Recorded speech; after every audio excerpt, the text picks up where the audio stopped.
Obrigado a Deus pela minha vida, pela missão de presidir o Brasil e pela oportunidade de restabelecer a verdade, o que é bom para todos nós. Senhor Presidente da Assembleia Geral, Tirani Mohamed Bandi, Senhor Secretário-Geral da ONU, Antônio Guterres, chefes de Estado, de governo e de delegação, senhoras e senhores, apresento aos senhores um novo Brasil que ressurge depois de estar à beira do socialismo. Um Brasil que está sendo reconstruído a partir dos anseios e dos ideais de seu povo. No meu governo, o Brasil vem trabalhando para reconquistar a confiança do mundo, diminuindo o desemprego, a violência e o risco para os negócios, por meio da desburocratização, da desregulamentação e, em especial, pelo exemplo. Meu país esteve muito próximo do socialismo, o que nos colocou numa situação de corrupção generalizada, grave recessão econômica, altas taxas de criminalidade e de ataques ininterruptos aos valores familiares e religiosos que formam nossas tradições. Em 2013, um acordo entre o governo petista e a ditadura cubana trouxe ao Brasil 10 mil médicos sem nenhuma comprovação profissional. Foram impedidos de trazer cônjuges e filhos. Tiveram 75% de seus salários confiscados pelo regime e foram impedidos de usufruir de direitos fundamentais como o de ir e vir. Um verdadeiro trabalho escravo, acreditem. Respaldado por entidades de direitos humanos do Brasil e da ONU. Antes mesmo de eu assumir o governo, quase 90% deles deixaram o Brasil, por ação unilateral do regime cubano. Os que decidiram ficar se submeterão à qualificação médica para exercer sua profissão. Deste modo, nosso país deixou de contribuir com a ditadura cubana, não mais enviando para Havana 300 milhões de dólares todos os anos. A história nos mostra que já nos anos 60, agentes cubanos foram enviados a diversos países para colaborar com a implementação de ditaduras.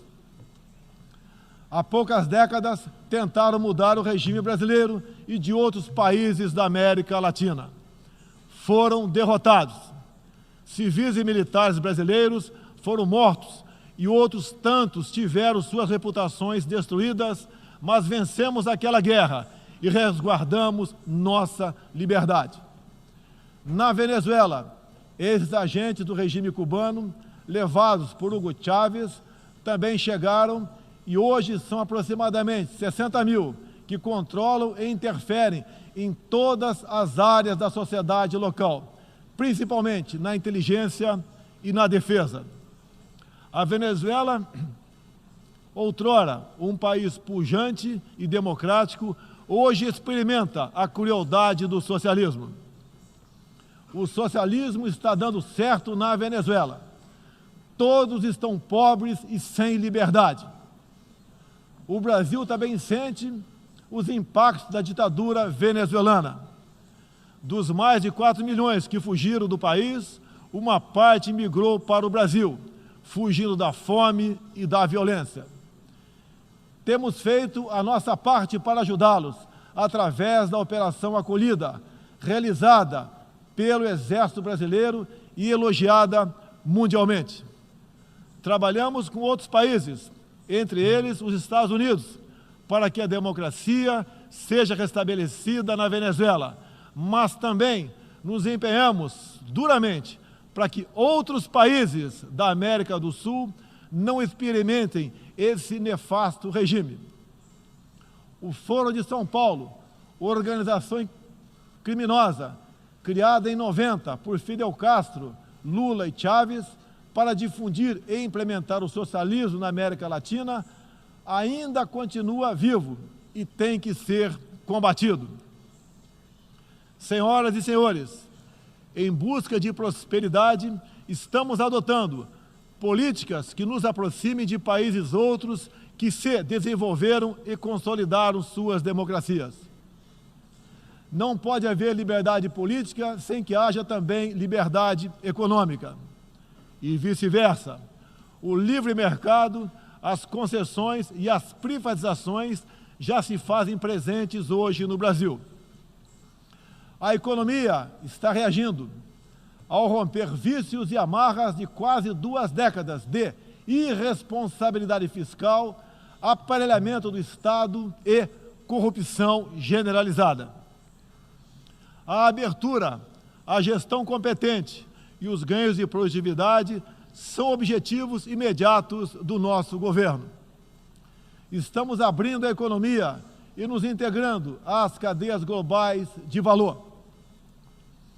Em apenas 8 meses, concluímos os 2 maiores acordos comerciais da história do país, aqueles firmados entre o Mercosul e a União Europeia, e entre o Mercosul e a Área Europeia de Livre Comércio, o EFTA.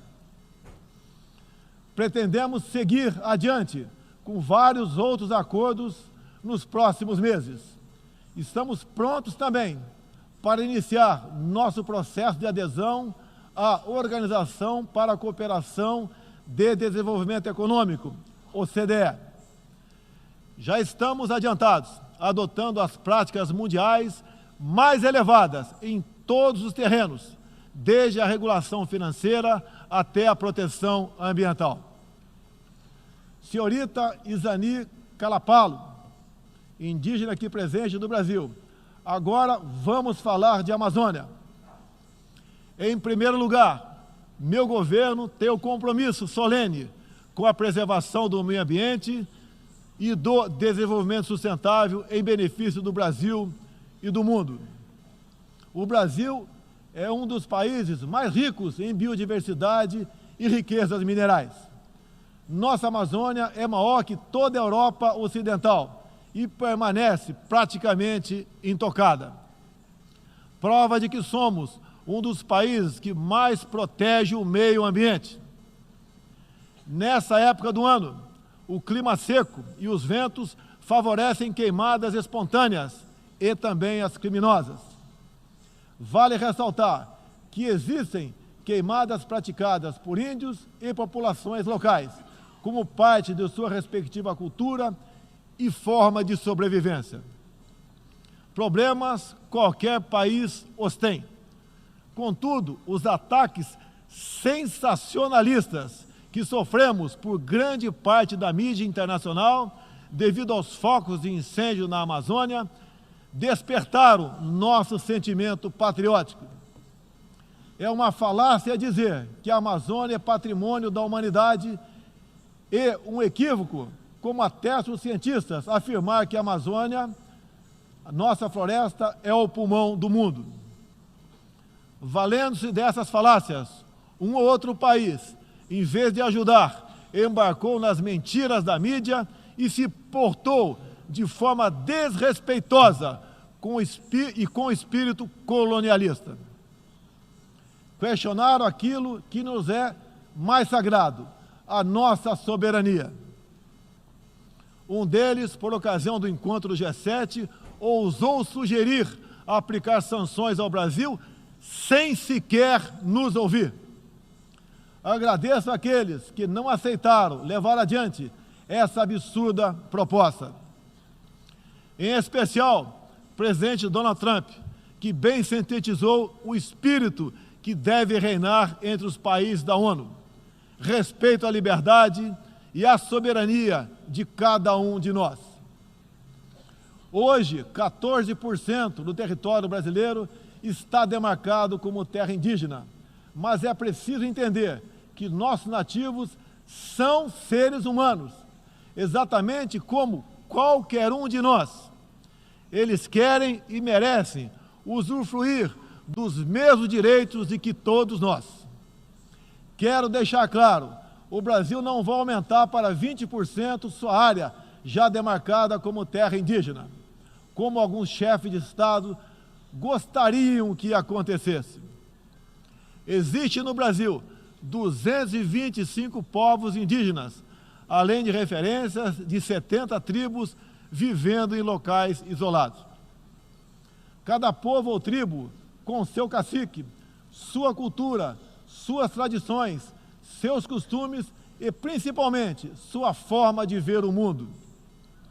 A visão de um líder indígena não representa a de todos os índios brasileiros. Muitas vezes, alguns desses líderes, como o cacique Raoni, são usados como peça de manobra por governos estrangeiros na sua guerra informacional para avançar seus interesses na Amazônia. Infelizmente, algumas pessoas de dentro e de fora do Brasil, apoiadas por ONGs, teimam em tratar e manter nossos índios como verdadeiros homens das cavernas. O Brasil agora tem um presidente que se preocupa com aqueles que lá estavam antes da chegada dos portugueses em 1500. O índio não quer ser latifundiário, pobre em cima de terra rica, especialmente das terras mais ricas do mundo. É o caso das reservas Yanomami e Raposa Serra do Sol.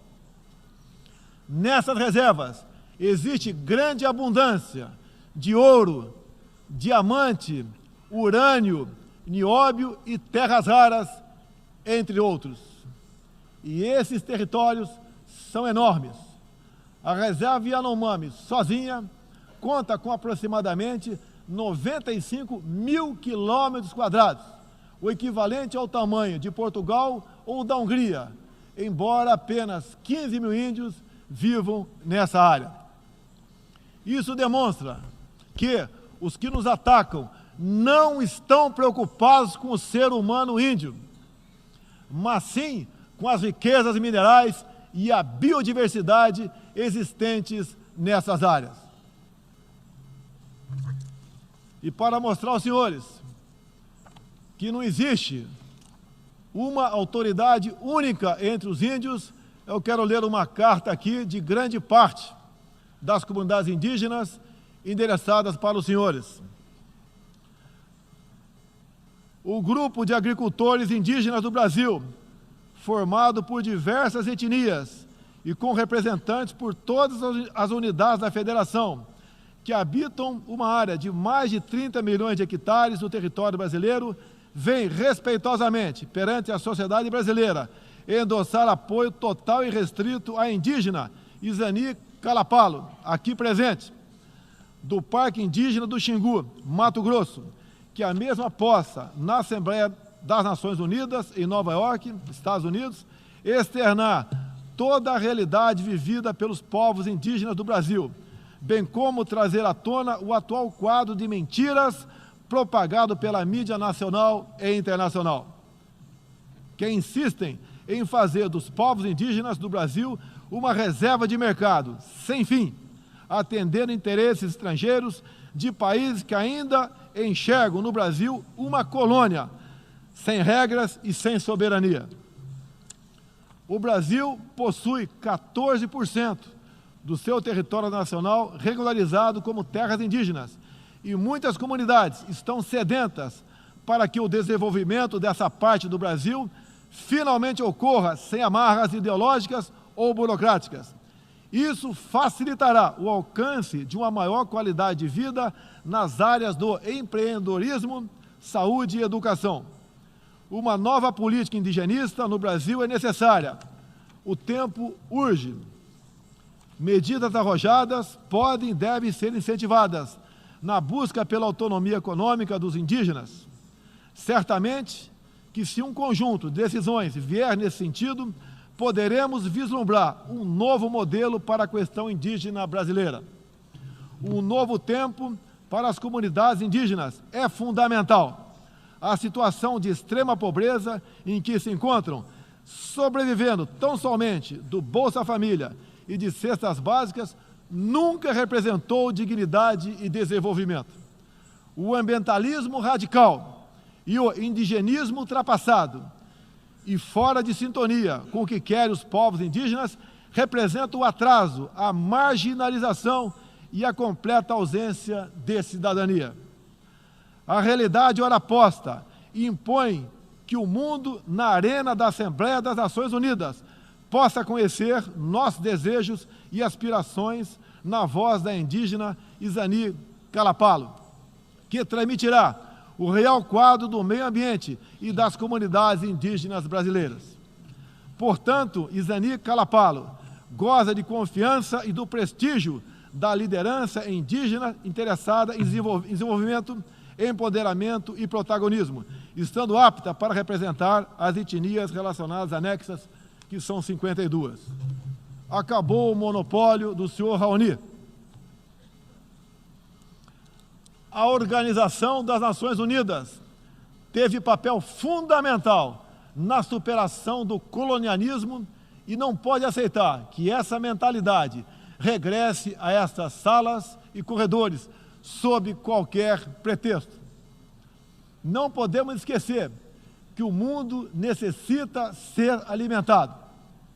A França e a Alemanha, por exemplo, usam mais de 50% de seus territórios para a agricultura.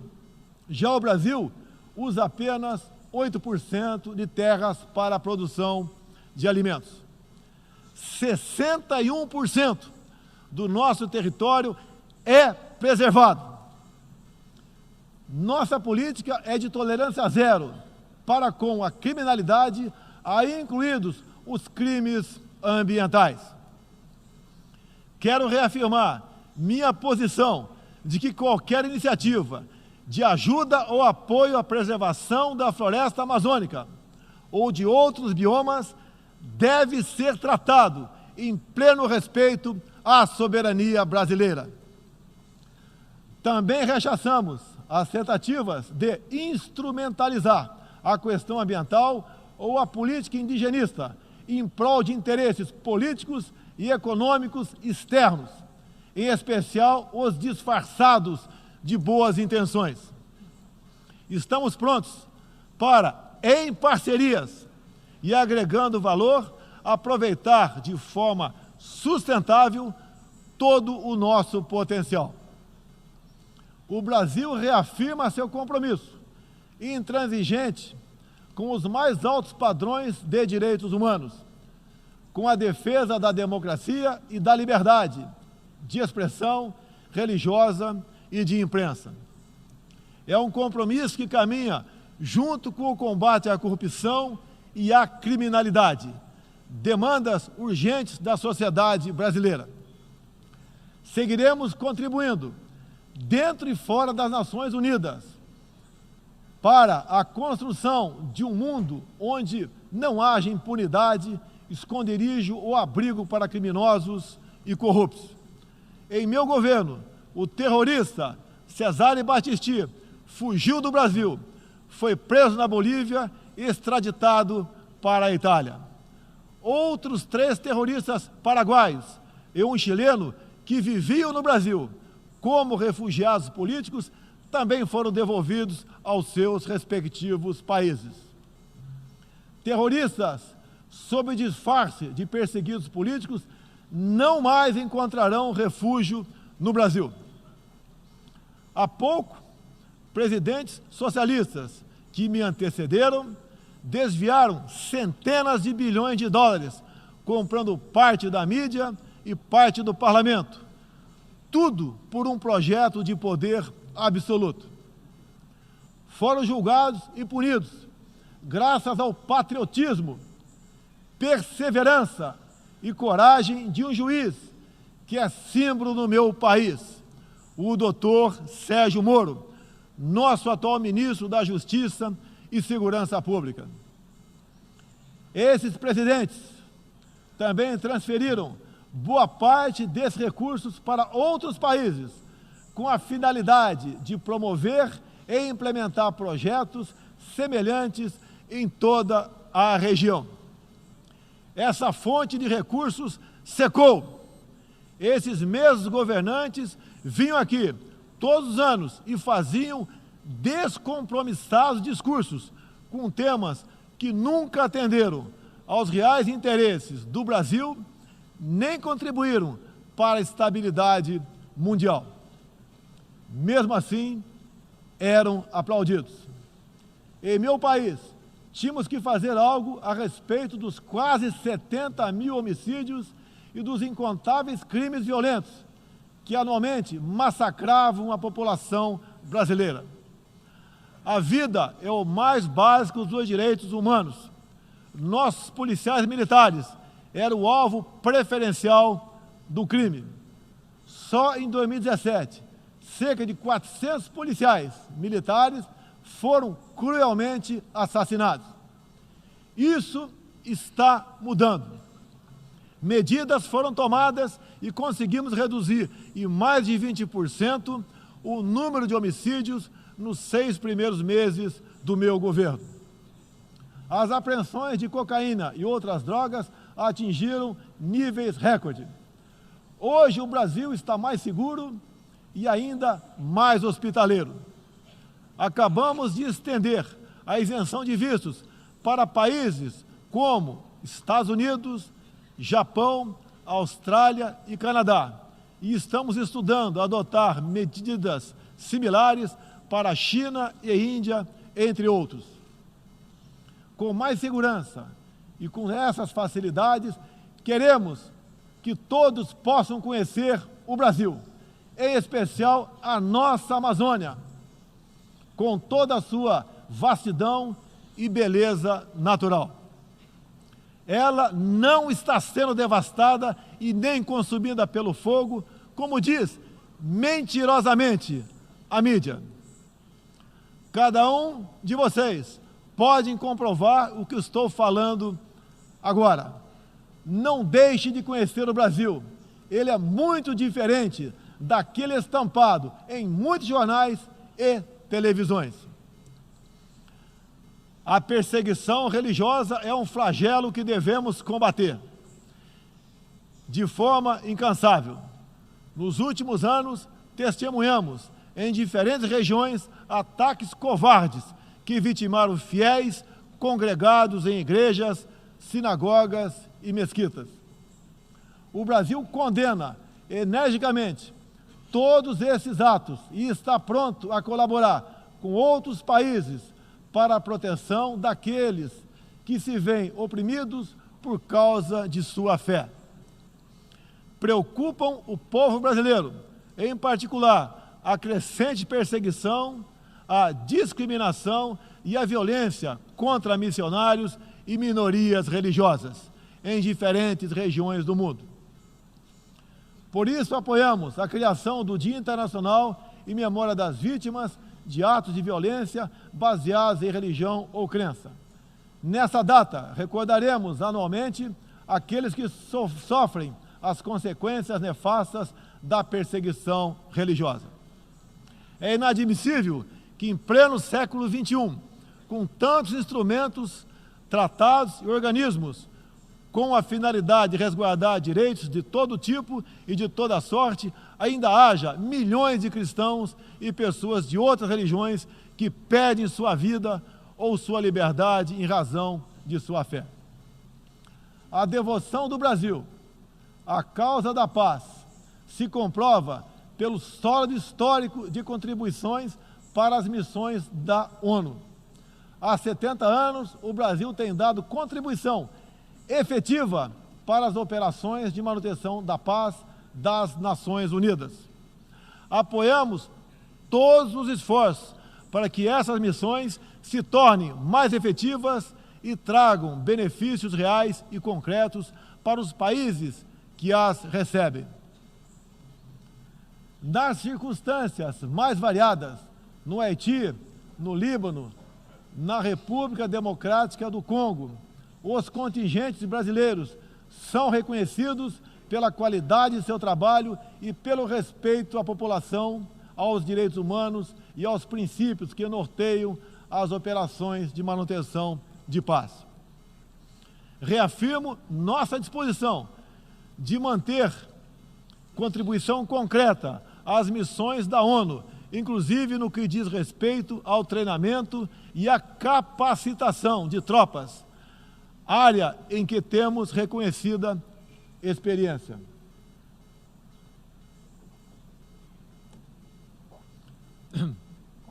Ao longo deste ano, estabelecemos uma ampla agenda internacional com o intuito de resgatar o papel do Brasil no cenário mundial e retomar as relações com importantes parceiros.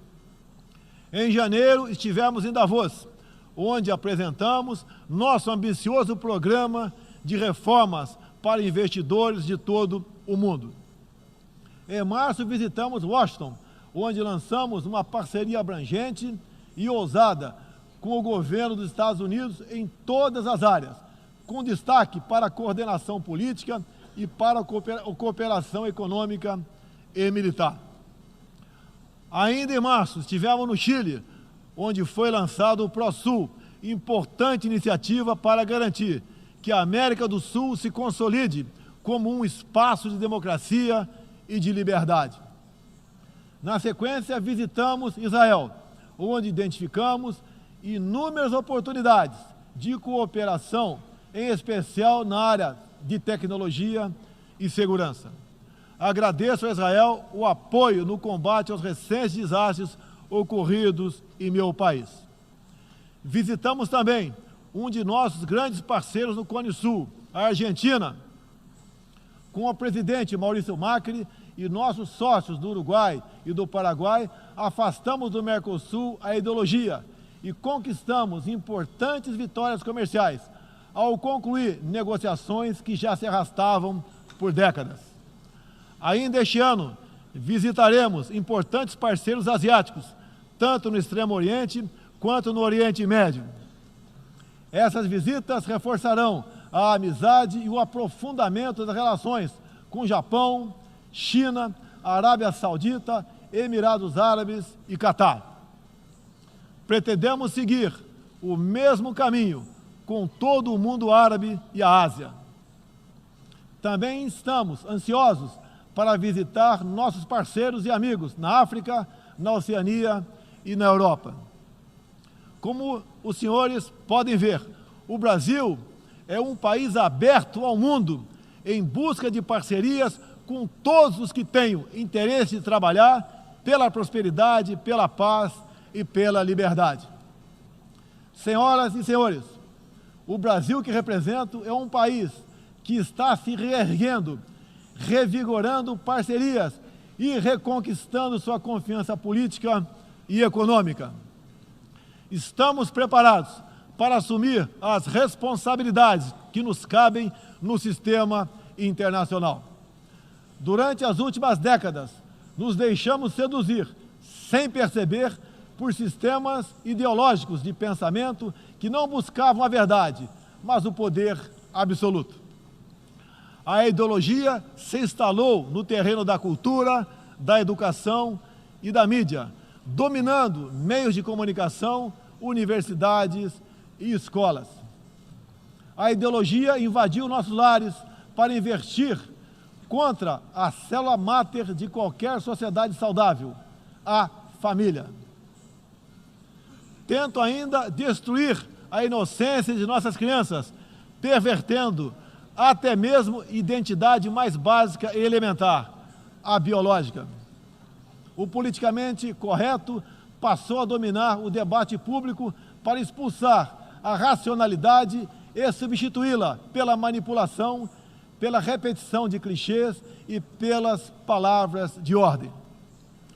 A ideologia invadiu a própria alma humana para dela expulsar Deus e a dignidade com que Ele nos revestiu.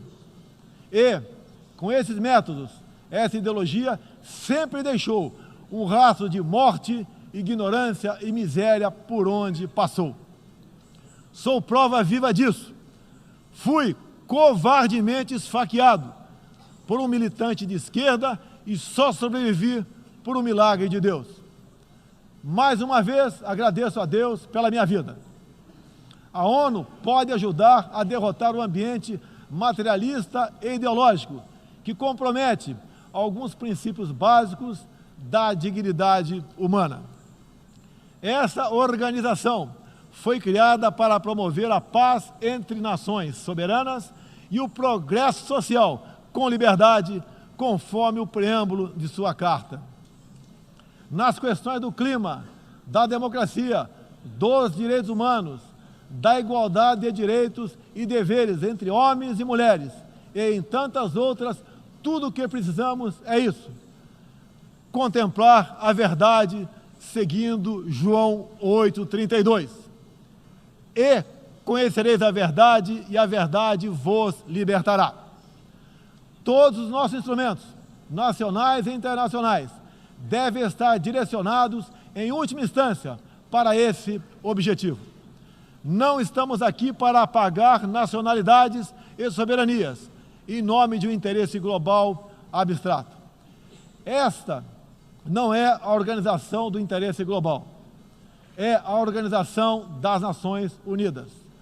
Assim deve permanecer, com humildade e confiante no poder libertador da verdade. Estejam certos de que poderão contar com este novo Brasil, que aqui apresento aos senhores e senhoras. Agradeço a todos pela graça e pela glória de Deus. Meu muito obrigado.